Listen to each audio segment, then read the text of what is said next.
A woman walks through a village in northern India. She is carrying something wrapped in cloth. She has been knocking on doors all morning. She does not yet know that no one in this village can help her. We will return to her, but not yet. For as long as humans have been able to speak, they have asked the same question. What happens when you die? You have asked it, maybe at a funeral, maybe alone, late at night, when the room is too still and the mind is too loud. Maybe just now, as you open this video. Buddhism is one of the few traditions in the world that has spent 2,500 years working on this question. Not guessing, not promising, working. And here is what most people do not realize. There is no single Buddhist answer.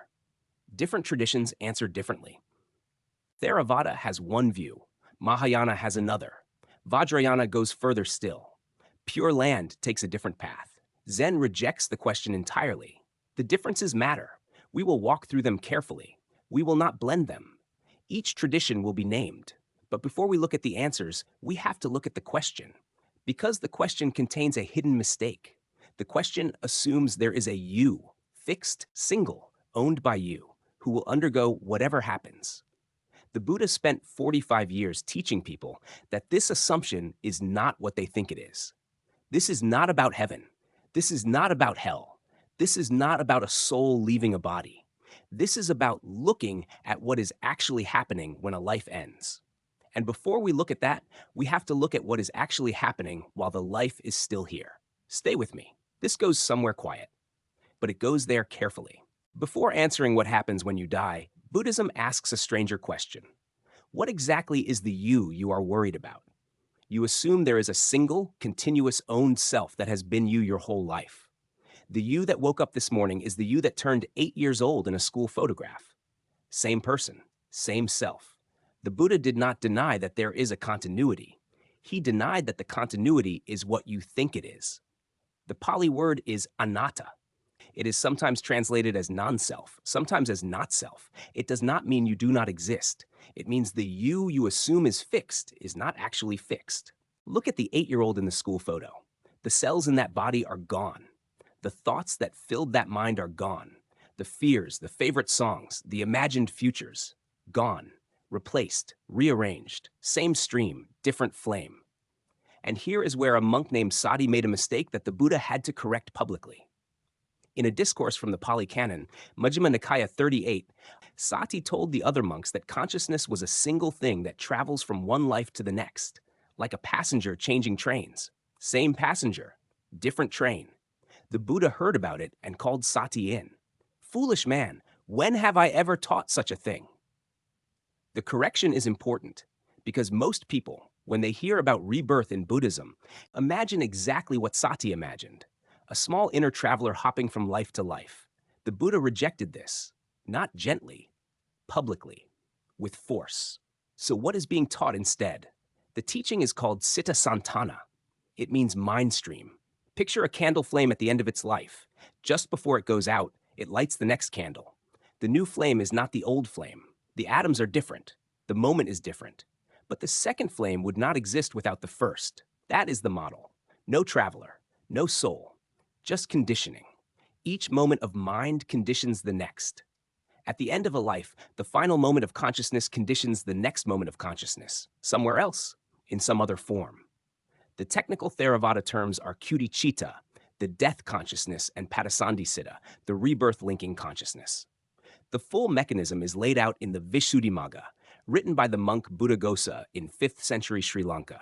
It is precise, it is dry, it is not romantic, but it tells the truth. The Buddha himself died this way. In the Mahaparinibbana Sutta, the longest account we have of his final days, he ate his last meal in the home of a blacksmith named Kunda. He fell ill. He lay down between 2 sal trees in a grove at Kusinagara. He spoke to his monks for hours. His last words were quiet. All conditioned things are subject to decay. Strive on with diligence. Then he closed his eyes. He did not go to heaven. He did not become a god. He stopped becoming. The Pali word is Parinirvana. It is the complete nibbana, the kind that a fully awakened being enters at the end of a life. There is no more conditioning, no more next flame. His beloved attendant Ananda wept openly. Ananda had been with the Buddha for nearly 30 years. He had heard more discourses than any other monk, and he still grasped. still wanted the Buddha to stay. The Buddha was kind to him, but he did not stop the teaching. Even Ananda's grief was something to see clearly. This is not about being cold to grief. This is about seeing it without being ruled by it. You have already experienced Anatta without knowing it. The version of you at 7 years old is not the version of you at 20. The version of you a year ago is not the version of you now. Cells, thoughts, opinions, hopes, gone, replaced. Same stream, different flame. The you that fears death is already not the you that read the first sentence of this video. Here is the part nobody tells you.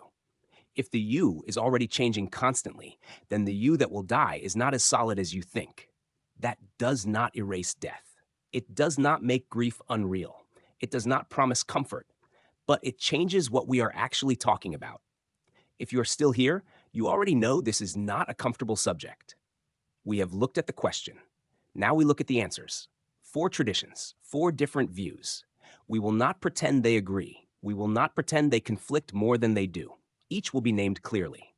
Stay close. The first tradition is Mahayana. Its most quoted text on this question is the Heart Sutra. The Heart Sutra contains a line that sounds, at first reading, like a denial of reality. No aging in death, and no end of aging in death. People sometimes read this and think Mahayana is saying death does not happen. That is not what it is saying. It is saying death is empty of inherent existence. Death is not a thing. Death is a name for a process. The process is real. But there is no separate, no fixed death lurking out there as an enemy. Nagarjuna, the 2nd century Mahayana philosopher who wrote the Mulamadhyamakakarika, pushed the logic further. If the self has no fixed essence, then the one who dies has no fixed essence either. There is dying, but there is no fixed deer. This is not nihilism. This is precision. In Mahayana, the answer to what happens when you die begins by dissolving the assumption that there is a what and a you sitting separately. The second tradition is Vajrayana, sometimes called Tibetan Buddhism. Vajrayana goes into more detail about the dying process than any other major Buddhist school. The famous text is the Bardo Thödol, known in English as the Tibetan Book of the Dead. It belongs to a hidden treasure tradition attributed to Padmasambhava, the 8th century master who brought Tantric Buddhism into Tibet.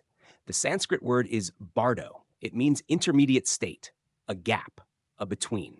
Vajrayana teaches 6 bardos. We will look at 1, the bardo of dying. The body dies in stages. First, the earth element dissolves. The body feels heavy, then loses contact. Then the water element. Fluids stop flowing. The mouth dries. Then fire. Warmth leaves the limbs. Then air. The breath fails. Then the inner dissolution begins. The gross levels of mind dissolve into subtler levels. The subtler levels dissolve into the most subtle, what Vajrayana calls the clear light of death. A trained practitioner is said to recognize that clear light. Most beings do not. Most beings, the tradition says, drift unconsciously into the next state of becoming. Milarepa, the 11th century Tibetan yogi, was poisoned by a jealous teacher. He knew it. He drank anyway. As he died, he sang. The song was about impermanence. The song was the teaching. One important note, the intermediate state between lives is a Vajrayana and Mahayana teaching. Theravada generally rejects it. Buddhism is not one voice. The third tradition is Pure Land. In East Asia, China, Japan, Korea, Vietnam, this is the most widely practiced form of Buddhism. Not fringe, mainstream. The central teaching is the Buddha Amitabha. According to the larger Sukhavativyuha Sutra, Amitabha made 48 vows before becoming a Buddha. One of those vows was this: anyone who, at the moment of death, sincerely calls his name with faith will be reborn in his Pure Land. Sukhavati, the land of bliss. In Japan, the practice is called Nembutsu, the recitation of Amitabha's name. What Pure Land offers is not heaven. Sukhavati is not a final destination. It is a training ground, a place where awakening becomes possible without the constant friction of ordinary life. From there, the practitioner finishes the path. Pure Land is not a shortcut. It is a different door. The fourth tradition is Zen. Zen takes the question and gives it back. Why are you asking what happens when you die? The you of this moment will not survive the next moment. It is already ending. It is ending right now. Dogen, the 13th century Japanese monk who founded the Soto school of Zen, knew his death was coming.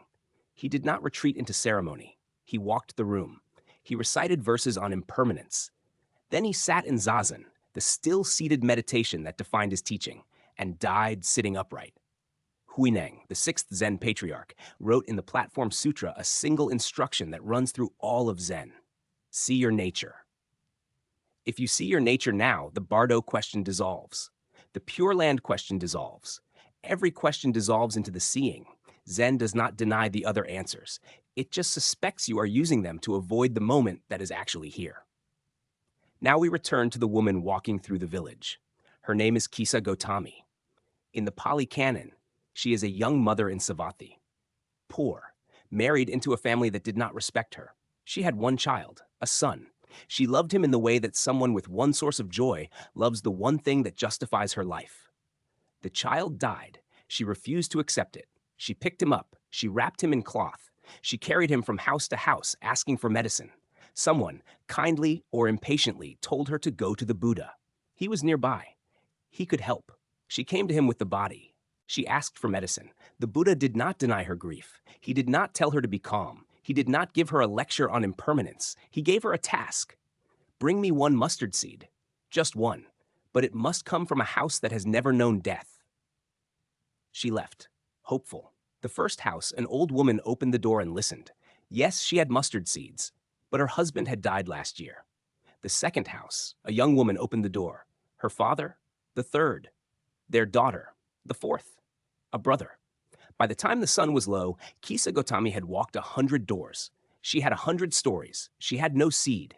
She walked back into the forest. She buried her child. She returned to the Buddha. She asked to ordain. She became one of the great women of the early Sangha.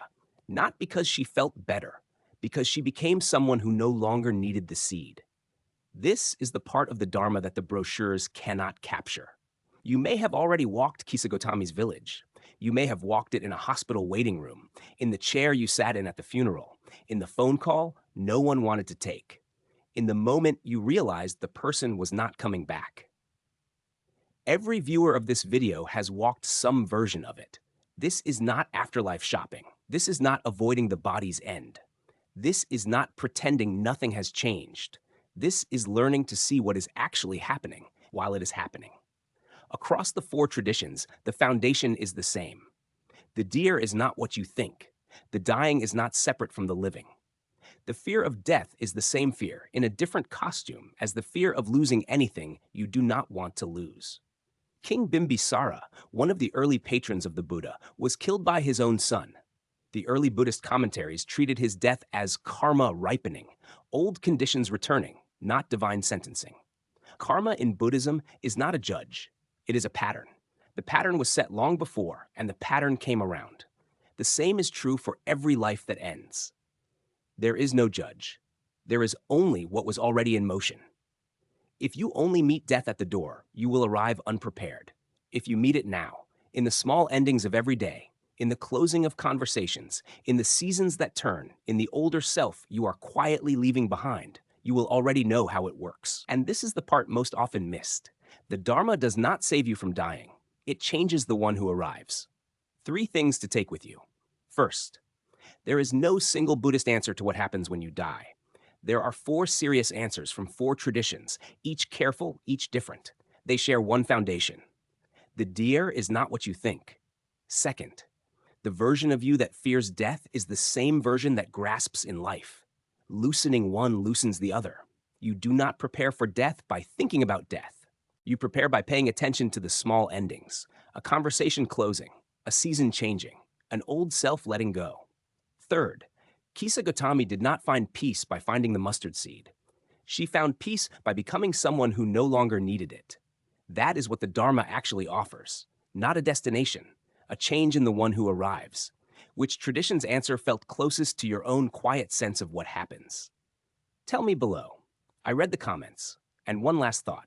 The Buddha did not spend his last hours describing what comes after death. He spent them describing what is happening before it. That is where the answer lives.